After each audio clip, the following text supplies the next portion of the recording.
Kawan-kawan semua, para Marine Superintendent yang saya banggakan,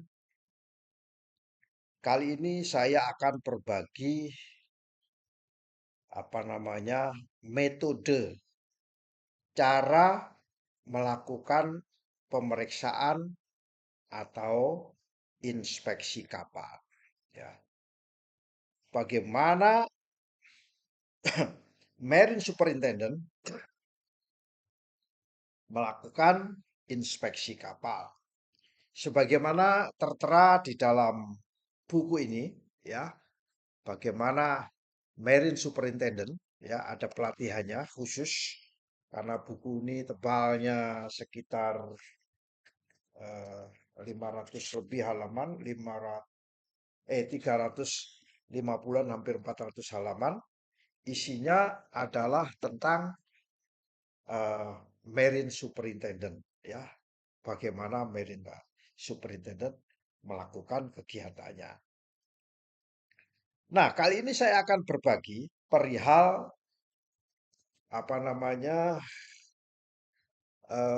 metode, ya, metode dalam melakukan inspeksi kapal. Setidaknya ada 4 metode di dalam inspeksi suatu kapal. Metode yang nomor 1 adalah metode yang kita kenal dengan inspeksi visual menggunakan mata kepala kita, ya, mata kita melihat atau kamera kita memotret, ya, memvideo. Biasanya melihat dengan mata kepala atau menggunakan alat. Ini kita kenal dengan metode yang nomor 1, yaitu visual inspection atau pemeriksaan secara visual, ya, pemeriksaan secara visual. Nah, pemeriksaan secara visual ini tentunya melihat kondisi fisik suatu kapal. Kondisi lambungnya bagaimana. Kalau dia terapung pasti yang di atas garis air. Kondisi geladak, kondisi lambung kiri dan kanan, kondisi geladak bagian haluan, geladak bagian buritan, kondisi superstructure bagaimana, kondisi deck-deck di atas bagaimana, top deck bagaimana, wheelhouse bagaimana, bridge bagaimana, kabin bagaimana, accommodation room bagaimana, mesh bagaimana, dapur bagaimana, pintu-pintu bagaimana. Dilihat secara fisik itu namanya visual inspection, ya. Visual inspection. Itu metode yang nomor 1. Bahkan melihat mesin, ya.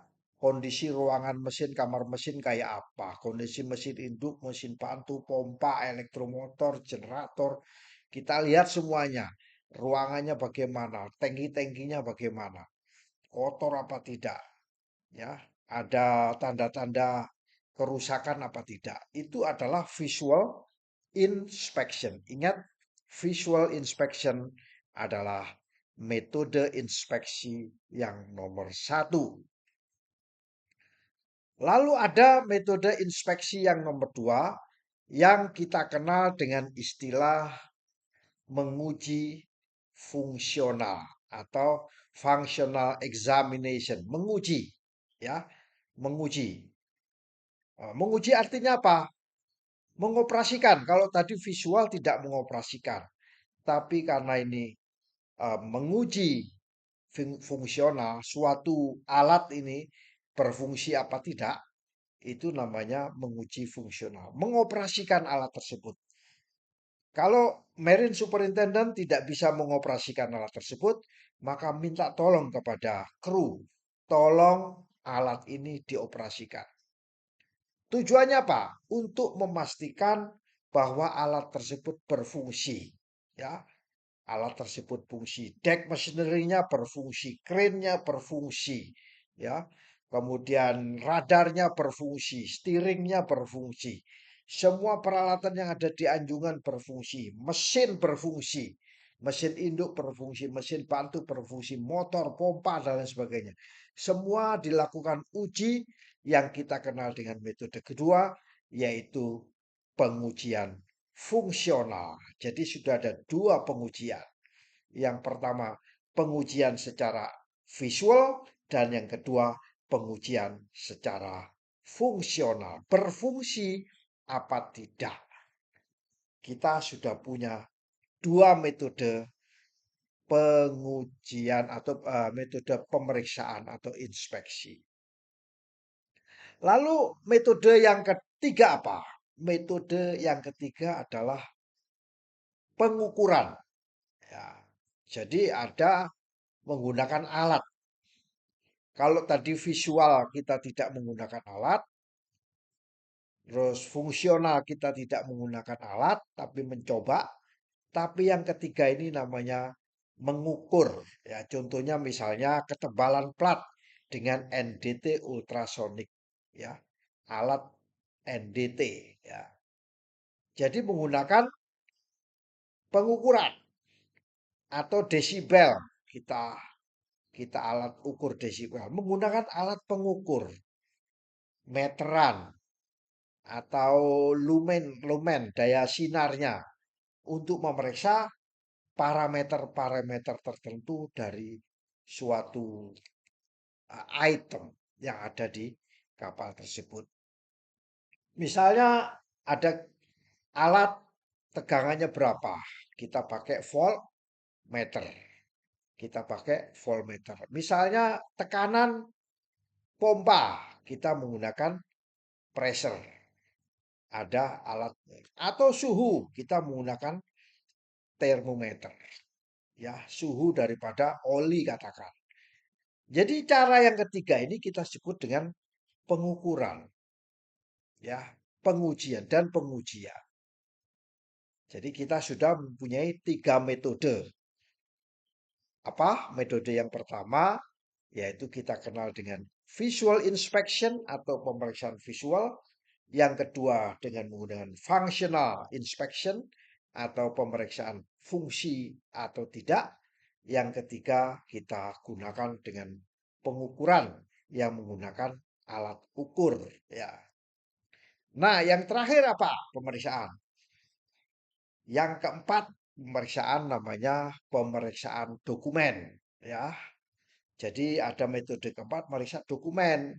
Jadi dokumen-dokumen kapal kita periksa, bagaimana laporan docking sebelumnya, bagaimana laporan kelas, bagaimana catatan-catatan yang ada di logbook, bagaimana deck logbook, bagaimana engine logbook, bagaimana sertifikatnya, bagaimana manualnya, bagaimana plannya, itu kita sebut dengan dokumen.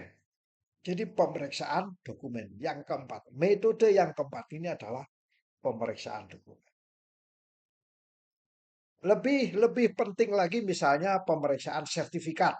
Nah, ada sertifikat kelas, kelas mesin, lambung, safety construction dari statutory, safety equipment, safety radio, passenger safety, IOPP misalnya, NLS atau GMDSS dokumennya bagaimana, atau ISPP-nya bagaimana, IAPP-nya bagaimana, manual-manual yang ada di dalam ISM code bagaimana, SMK manualnya bagaimana. Itu namanya pemeriksaan dokumen.